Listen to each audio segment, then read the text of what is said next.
DGCA, India's aviation regulator, ensuring that airlines don't slip into the chalta hai mode. Till before the Dreamliner crash in Ahmedabad, ladies and gentlemen, the answer to all those questions would have been a confident yes. After all, India was ranked 48th in aviation safety, and this is a quantum leap from 102 in 2018, which means from 2018 to 2022, we had managed to do very well when it came to aviation safety. We thought, ladies and gentlemen, we were doing well till a month ago when the Air India flight crashed, killing 260 people. Now, the preliminary probe report is out and has become the center of much furor. Pilots say it is slanted to blame the pilots for the crash. Here's the question. Is it because a deeper dig would put the DGCA in the dock? Ladies and gentlemen, it is now emerging, one warning at a time, that India's aviation regulator has much to answer for.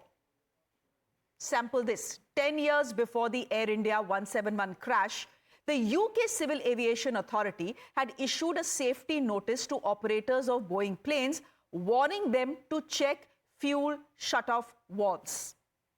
The notice specifically asked operators of Boeing 737, 757, 767, 777, and 787 to inspect a component called the fuel shutoff valve actuator. Should the warning from Britain have led to mandatory inspections in India? Logically, ladies and gentlemen, yes. Did it happen? No. Question is, why? Then there was a directive from the American regulator which came 7 years ago in 2018.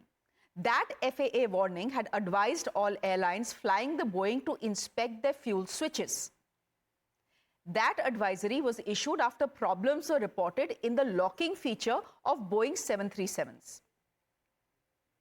Given that India operates about 200 Boeings, did the DGCA order a mandatory check of fuel switches and valves? No, it didn't. Why? Ladies and gentlemen, there was a warning 7 years ago. There was a warning 10 years ago. Did ignoring these warnings cost us 260 lives? Here is what is interesting. It is only after the furor over the probe report that the DGCA ordered an audit of the Boeing fuel switches. Their action, just by the way, came after Etihad and South Korea had done the same, not before. Is it to deflect blame from itself that the probe report has been left vague, insinuating pirate error or pilot suicide? Now, as we ask this question, the DGCA itself has given data that points to turbulence in the air, in the Indian skies. In a RTI response to the Times of India, the DGCA is admitting there were 65 cases of in-flight engine shutdowns in the last 5 years in Indian airspace. 65 in 5 years, engine shutoffs. These were, in fact, there were instances where one engine malfunctioned or shut down during takeoff or cruise. Now, ladies and gentlemen, fortunately enough, commercial jets are built to fly on one engine, and pilots successfully managed to land each of these flights. But the causes revealed by maintenance logs should have triggered immediate panic. The reasons: fuel filter blockage, water in fuel tanks, malfunctioning electronic control systems, and even foreign object ingestions. Then, if that wasn't bad enough, between January 2024 and May 2025, which means in just 17 months, there were 11 Mayday calls by pilot. 11 in 17 months. A Mayday is only used in life-threatening situations, ladies and gentlemen, like an engine fire or dual engine failure or loss of control in 4 cases. In fact, in 4 cases, flights were diverted to Hyderabad. Others returned to base or sought emergency landings. Every time, the pilots avoided tragedy. But the underlying risks weren't just technical. They point to a deeper systemic lack of preventive responses. The RTI doesn't just give us data, it puts the spotlight on what regulators, which means in this case the DGCA, didn't do in 5 years. Despite 65 engine failures, the DGCA never ordered a comprehensive national safety audit of our airplanes. Why? My guest this evening, as I said yesterday, I'm going to say that today, I'm not an aviation expert. I'm not a pilot.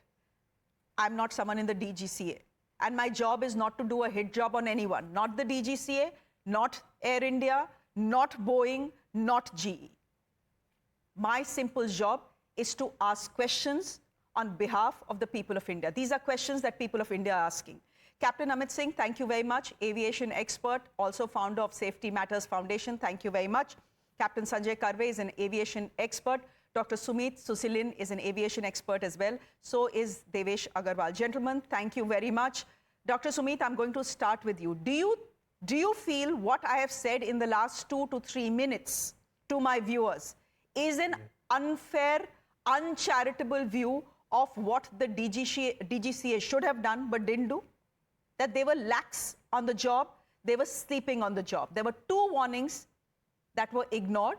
Maybe 260 lives could have been saved if those warnings had not been ignored. Yeah, Shreya, you're right somewhere like that the RTI information which you had got, that we have got several Mayday calls in the last 5 years. And definitely on this basis, they should have put a inquiry on the airlines, which they had not did. But because the reason behind this might be because the regular safety audits are going on, and every airline have to go under these safety checks. And they found they as a fit this aircraft as a fit. That's the reason they are not especially put any inquiry on particular airline. But yes, this is an alarming situation for the entire India. Situation for the entire India, but Captain Amit Singh, this alarming situation has been developing for the last 5 years. You know, I'm not trying to mix 2 things. There is the Air India crash and the warnings ignored, but then there is also data that the DGCA itself has put out that is telling us that in the last 5 years, there were 65 instances where there was some kind of engine failure either during takeoff or mid-air. Thankfully, our pilots are very good. We managed to land safely and there was no headline news. 11 Mayday calls in 17 months. What does this point out to? So an accident does not happen out of the blue. There are always precursors to an accident. There will be a number of small incidents, serious incidents, near misses, and then a major accident. So this is what we see repeatedly.